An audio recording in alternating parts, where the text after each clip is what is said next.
Muy buenos días. El Comité de Evaluación del Poder Legislativo le da la bienvenida a esta entrevista. Le pedimos, por favor, nos proporcione su nombre, cargo al que aspira y su lugar de nacimiento. Soy Julio Rogelio Coronado Medina. Mi lugar de nacimiento es la Ciudad de México y nací en 1954.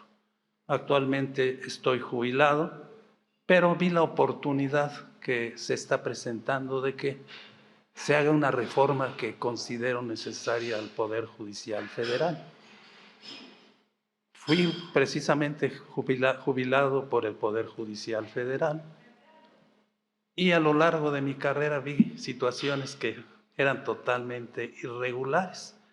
Debo de aclarar que empecé en el Fuero Común de la Ciudad de México en materia penal y a lo largo de cierto tiempo permanecí ahí hasta llegar a materia civil, que era una de las materias que más me agradaba. También estuve en el Poder Ejecutivo y ahí, antes de entrar al Poder Judicial, estuve en el Ejecutivo y vi que ahí teníamos ciertos parámetros en el Ejecutivo, empezando los fideicomisos que fueron tan criticados, pues fueron con justa razón, por el motivo de que se trabajaba con techos financieros y no se podía después guardar una cantidad extra para ir acumulando. El techo financiero se tenía que agotar debidamente. Y ya centrándome en el Poder Judicial Federal, tuve toda una carrera en ella. Empecé como secretario, como actuario, para concluir en ella como secretario de tribunal. También fui magistrado en funciones por 1 año y medio y también creo que en ese periodo lo desempeñé adecuadamente. Pero también, pues a lo largo del tiempo que estuve, me percaté de los cambios de criterio, que en lugar de manejarse criterios definidos, llegaban y decían una nueva reflexión y emitían una opinión diversa que decía uno, caramba, ¿cómo es posible que un máximo tribunal cree tal confusión que pues no genera el descontrol para los juzgados y tribunales inferiores? Muy bien. Si me permite, le haría una pregunta. Sí. Con esta gran experiencia que usted tiene, ¿nos puede hablar de la evolución del régimen de consolidación fiscal? La materia fiscal. La cambiamos por civil, ¿le parece? Una reflexión de parte de usted en materia civil. Cuando usted profesionalmente ejerció las funciones judiciales, el criterio del Poder Judicial Federal era que no podían coexistir dos figuras jurídicas, concubinato y matrimonio. Hoy la Suprema Corte de Justicia ha establecido que en determinadas hipótesis pueden coexistir. ¿Qué opinión le merece de favor? Bueno, pueden coexistir siempre y cuando no exista un matrimonio y un concubinato, porque es libre de matrimonio el concubinato. Si hay matrimonio, ahí sí variaría un tanto el criterio. Sería evitar proteger a la esposa y alguien que no tiene un vínculo matrimonial. Para alguna prestación de tipo económico, pienso que se debería de tomar en cuenta en razón y medida que hay hijos. Si al ser un concubinato ya hay hijos, es uno de los supuestos para el concubinato y se tendría que amparar o proteger a ese tipo de personas. Bien, muchas gracias. ¿Qué propuestas tendría usted para mejorar la impartición de justicia?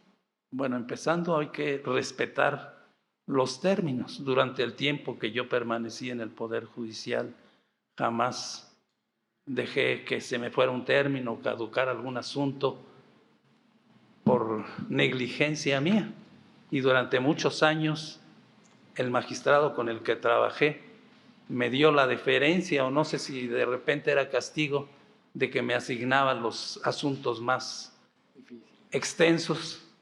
Si pasaban de 300 hojas, me los asignaban a mí. Alguna vez sí le pregunté, oiga, magistrado, ¿por qué razón me asigna todos estos expedientes? Un día me puede empantanar que esté ya tan cansado que no pueda sacarlo dentro del término correspondiente.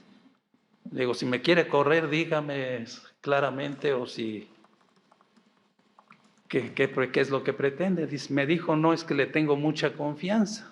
Ah, bueno, si es por la confianza depositada en mí, seguiré trabajando con el mismo empeño y el mismo, con la misma ansiedad, porque yo soy muy ansioso. Incluso en este momento fue de los primeros en llegar a la cita, a pesar de que era bastante tarde ahorita mi reunión. Muy bien. Abogado, quiero preguntarle, antes de jubilarse le tocó desde luego la reforma del 95, en la que ya se le otorgaba a la Corte las facultades de controversia constitucional y acción de inconstitucionalidad. Últimamente, la Suprema Corte, su actual integración, declaró inválidas sendas reformas legales y estudió la posibilidad de que también una reforma constitucional fuera invalidada. En el caso de las reformas legales, las invalidó. En el caso de las constitucionales, digamos que no alcanzaron los votos, ¿no? Pero la intención, pues, ahí estaba, ¿no? Por asuntos de forma. ¿Qué tipo de vicios en el procedimiento legislativo considera usted que son potencialmente invalidantes de una reforma, no obstante que una reforma implica una carga mayoritaria legislativa y últimamente también popular y social? Sin embargo, hay vicios potencialmente invalidantes. ¿Cuál cree usted, no es examen, es su opinión, Sí, que debería ser un vicio potencialmente invalidante y cuáles no? bueno, empezando, yo vi ese proyecto como un proyecto faccioso, porque una reforma constitucional, para mi gusto, no es modificable en momento alguno. O sea, no Ni por vicios de forma. por vicios de forma, porque la elaboró el Poder Constituyente Permanente. Hubo todo un proceso en el cual los senadores y los diputados, por una mayoría calificada, aprobaron esas reformas, y eso se fue a los congresos locales para aprobarlo. Incluso llegué a tener discusiones con abogados y les decía, ¿sabes qué? Que estuve en el Poder Judicial, pero esa resolución es una resolución facciosa. Incluso las resoluciones que tomaron algunos jueces de decretar la suspensión de la promulgación de una ley, dije, es un acto consumado, que en todo caso en extremis sería materia de el fondo del amparo, pero incluso en esa situación, al ser un hecho consumado, se tendría que sobreseer en el juicio correspondiente. O sea, se tendría que sobreseer porque ya se consumó, ya se promulgó la ley. O sea, era un contrasentido que decía uno, ¿cómo es posible que quieran hacer esto? Que yo tenía la idea de que existía la posibilidad que el ministro Pérez Dayán optara por votar en contra, porque en una ley comentada que tiene, pues siempre manejaba la idea de que una reforma constitucional no era factible que se modificara. Gracias por su respuesta. Abogado, tiene poco más de 2 minutos para presentar sus propuestas a fin de mejorar el sistema de impartición de justicia. Bueno, primero sería que todo se hiciera acorde con criterios definidos. No es posible que una Corte o un Tribunal Supremo cambie o quiera evadir el cumplimiento de una ley dándole una interpretación que no corresponde. Y además debe de estar consciente que los criterios que emita van a ser criterios que van a seguir los tribunales del fuero común, del fuero federal, y que no es posible que sean tan vagos, tan difusos.